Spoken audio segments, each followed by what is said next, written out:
Knowledge Park, the Creative School, School for Quality and Innovative Education. Emba Constructions, all types of buildings, house, shop. Haji Builders and Developers, beautiful home for sale with all facilities. अस्सलाम वालेकुम, नमस्कार। मैं सैयद अमजद, आप देख रहे हैं BK news. 8 दिसंबर 2020 को किसानों ने किया है NH 65 को ब्लॉक। और आपको हमको ले जाके जेल खाने में डालने की जरूरत आज की है। वो क्यों? कुछ लोग हमेशा गंदगी धंधा करने की वजह से, तो वो हमारा मकसद नहीं। 8 दिसंबर 2020 को देश के किसानों ने पूरे देश में बंद का ऐलान किया। बसों कल्याण में भी इसका असर देखने को मिला। कर्नाटका स्टेट किसान सोसाइटी की ओर से NH 65 मुड़बी रोड के करीब किसानों ने रोड को ब्लॉक करके भारत सरकार के खिलाफ कृषि कानून को वापस लेने की मांग की। किसानों का कहना है कि सरकार हम किसानों की मदद नहीं कर रही है, बल्कि अंबानी अडानी की मदद कर रही है। किसानों का ये भी कहना है कि आज़ादी से पहले हम अंग्रेज़ों के गुलाम थे, अब इस किसान बिल से, कृषि कानून से हम अंबानी अडानी जैसे इंडस्ट्रियलिस्ट के गुलाम बनने जा रहे हैं। इसी के चलते पूरे देश में हर किसान आंदोलन कर रहा है कि सरकार इस बिल को वापस ले। कर्नाटका स्टेट किसान सोसाइटी बसों कल्याण की ओर से तहसीलदार सावित्री सालगर को मेमोरेंडम दिया और कहा कि सरकार इस बिल को वापस ले।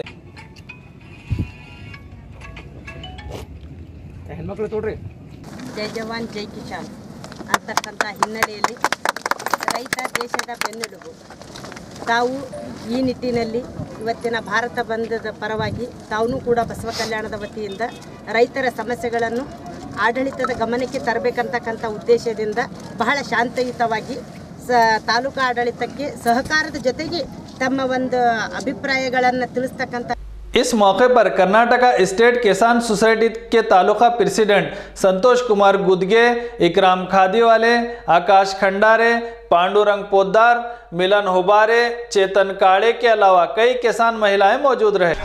आज 8 दिसंबर 2020 को पूरा भारत बंद मनाया जा रहा है। ये किसानों का आंदोलन पूरे देश भर में चल रहा है और इसी तरह का असर बसव कल्याण के अंदर भी देखने मिल रहा है कि बसव कल्याण के जो किसान हैं वो बसव कल्याण के जो मुड़बी क्रॉस है वहाँ पे पूरा चक्का जाम किए थे।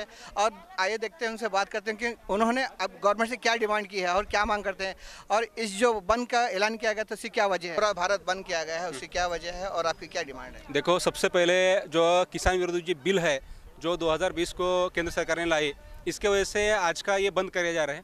हमको जो सबसे जो डाउटफुल जो थिंक है इस बिल से और जो चर्चा चल रही है सरकार और किसानों के बीच, उसका कुछ भी रिजल्ट नहीं निकल रहा। सबसे पहले हमको ऐसा लगता है कि मंडी की जो व्यवस्था है पूरी तरह से खत्म करने का षड्यंत्र चालू है। हमने बिहार में देखा, जैसा ही ये सिस्टम बिहार को लाया, आज बिहार का किसान पूरी तरह से बर्बाद हो गया है। वो किसान महाराष्ट्र में, गुजरात में काम करने के लिए भटक रहा है। तो हमने एक लाइव डेमो देखा है किसानों का बर्बादी का। उसके बाद क्या है, MSP जो हमारा हक है वो हमको इससे मिलते हुआ नहीं दिख रहा है। और तीसरा जो है, जो हम हमारे खेत में कष्ट करके जो हम प्रोडक्ट देंगे, उस प्रोडक्ट पे हमारा हक कहीं ना कहीं नहीं रहेगा, इसका हमको डाउट आ रहा है। इसके लिए स्ट्राइक है, क्योंकि कल के दिन हम किसान में खेती करेंगे, हम हमारा अनाज उगाएंगे, लेकिन उसका प्राइस और उसका सब कुछ डिमांड तय करने का अधिकार कहीं ना कहीं अडानी अंबानी और जो बड़े बड़े इंडस्ट्रियलिस्ट हैं उनके हाथ में चले जाएगा। ये हमको पूरा डाउट है। इसके लिए हम लोग इसके विरुद्ध प्रदर्शन कर रहे हैं। हम सब लोग कर्नाटक राज्य संघ के माध्यम से आज बसव कल्याण में ये स्ट्राइक करने का काम कर रहे हैं। जिस तरह से गवर्नमेंट जो 3 बिल लाई है कृषि बिल, मगर गवर्नमेंट का कहना है कि ये तीनों बिल जो गवर्नमेंट किसानों के हित में है, आपका क्या कहना है? देखो, सरकार ने तो कहा था नोटबंदी भी किसानों के हित में, नोटबंदी लोगों के हित में कहा था, GST लोगों के हित में कहा था। तो उनके कहने पे हम ज़्यादा भरोसा नहीं करते, क्योंकि हमने पिछले 6-7 साल में देखे हैं, वो कहती एक है और करती एक है। उन्होंने जब जब कहा है देश हित में है, हमारा देश खड्डे में गया है। उन्होंने कहा नोटबंदी देश के हित में है। आप देखिए नोटबंदी किया, भ्रष्टाचार कम नहीं हुआ, दहशतवाद कम नहीं हुआ। RBI ने खुद बोला 99.9% नोट सब वापस आ गए। तो क्यों किया भाई नोटबंदी? तो हमारा कहना क्या है, जब तक आप लिखित स्वरूप से नहीं देते कि किसानों के MSP का आप ध्यान रखेंगे, मंडी व्यवस्था का ध्यान रखेंगे और हमारा अधिकार हमको मिलेंगे, जब तक लिखित रूप से हमको नहीं देता, तो हमको नहीं लगता कि सरकार, आप कितना भी बात करें, ये प्रैक्टिकली पॉसिबल नहीं होने वाला है। इसका जो आंदोलन चल रहा है पूरे भारत बंद का किसानों के लिए, इसमें आप इस बारे में आपको क्या कहना है? सर, आप लगातार 15-20 दिन से तो आप टीवी पे देख रहे हैं कि पंजाब के किसानों ने ये दिल्ली में पहली बात ये आंदोलन शुरू किया है। उसके पहले जो है ये हम लोकसभा में और राज्यसभा में देखे कि विदाउट एनी चर्चा के बगैर ये बिल पास हो गया। हम ये नहीं समझ सक रहे कि चर्चा के बगैर ये बिल कैसे पास हो गया। और बाद में ये बिल को अगर जब पढ़े, जब सोचे उसके बारे में, तब समझ में आया कि कॉर्पोरेट सेक्टर को मजबूत करने के लिए ये बिल है, ये किसानों को मजबूत करने का बिल नहीं है। आप बोल रहे थे कि इसमें यह है कि आप कहाँ भी जाकर ये बेच सकते हैं, वो तो पहले भी सभी सुविधाएं थे। अब इसमें एमएसपी का आप लिखित ये क्यों नहीं बना रहे बिल में, एमएसपी को आप मजबूत क्यों नहीं कर रहे हैं, ये जो बात है। और ये सरकार का हर बात में जो दोगलापन है, जब से नोटबंदी देखी, जीएसटी देखी, या रोजगारों की बात देखी, 2 करोड़ रोजगार, हर बात में इनका जो दोगलापन है, इससे सरकार, किसान भी तंग आ चुका है। कितना झूठ बोलेंगे आप, हर मुद्दे से डाइवर्ट करने के लिए हर लोगों को हर एक नया मुद्दा लाते हैं आप, और पूरे जनता को डाइवर्ट करके, गुमराह करके आप कॉर्पोरेट सेक्टर को मजबूत करने के पीछे पड़े हैं। ये कैसा राजतंत्र है, कैसा चला रहे हैं आप देश को। हम आपके माध्यम से ये मोदी सरकार को भी कहना चाहते हैं कि ये आप हर आपके भाषण में बोलते हैं भाई और बहनों, मेरे देश के किसान भाई और बहनों, हर भाषण में वही बोलते हैं। और भाई और बहनों को ये आप क्यों परेशान करने पे तुले हुए हैं, और अदानी अंबानी जैसे बड़े कॉर्पोरेट सेक्टर को आप मजबूत करने पे तुले हुए हैं आप। ये आपका जो दोगलापन है हम समझ रहे हैं। आप किसानों को इतना भी मजबूर मत कीजिए कि वो किसानी छोड़कर रास्ते पे आ जाए। आज पूरे भारत में किसानों की तरफ से भारत बंद का ऐलान किया गया है, जिसका असर हम बसों कल्याण में देख रहे हैं कि यहाँ पे भी हाईवे पूरा जाम कर दिया गया था। तो इस बारे में आपका क्या कहना है कि ये जाम क्यों करना पड़ा? तो पिछले लगभग 2 महीना यानी 50 दिन केंद्र सरकार के विरोध में पंजाब, हरियाणा, मध्य प्रदेश के लोग अपने अपने स्टेट में विरोध करते थे। तो सरकार वहाँ की नहीं मानी, या केंद्र की सरकार उन पर लक्ष्य नहीं दिया, तो उन्होंने दिल्ली के तरफ, जहाँ केंद्र की जड़ है, वहाँ उन्होंने रवाना किया। तो बहुत सारे अन्याय उन पर किए गए केंद्र सरकार के ज़रिए, जैसा रास्ता खोद के खड्डा करना, या बैरिगेज रास्ते पे डालना, या उन पर ठंडा पानी 7 डिग्री सेल्सियस के तापमान में ठंडा पानी किसानों पर बौछार करना, वो प्रेशर वाली पानी में। तो उसमें कई किसान भी शहीद हुए हैं। तो आज 10 दिन हो गया दिल्ली में जाकर भी, फिर भी केंद्र सरकार मानने को तैयार नहीं है। वो अपने जो अन्याय है उस पर काबिज है, अपना जो किसानों पर अन्याय किया है, कानून बनाया है किसान विरोधी, उस पर केंद्र सरकार काबिज है। तो इसके लिए वहाँ किसानों पर जो अन्याय हो रहे हैं, हम तो दिल्ली जा नहीं सकते, तो हम अपने ही घर में रह के, अपने ही एरिया में, अपने ही तालुका में, अपने ही गाँव में आज पूरे भारत बंद का जो नज़रिया आप देख रहे हैं हमने किया है, उनको सपोर्ट हमारा यहाँ से है। दिल्ली में जो केंद्र के खिलाफ जो हमारे किसान हैं, उनको हमारा आपके ज़रिए संदेश है कि हम आपको सपोर्ट दे रहे हैं और हम पीछे नहीं हैं। देश भर में चल रहा है आंदोलन, तो इस बारे में आपकी क्या प्रतिक्रिया है?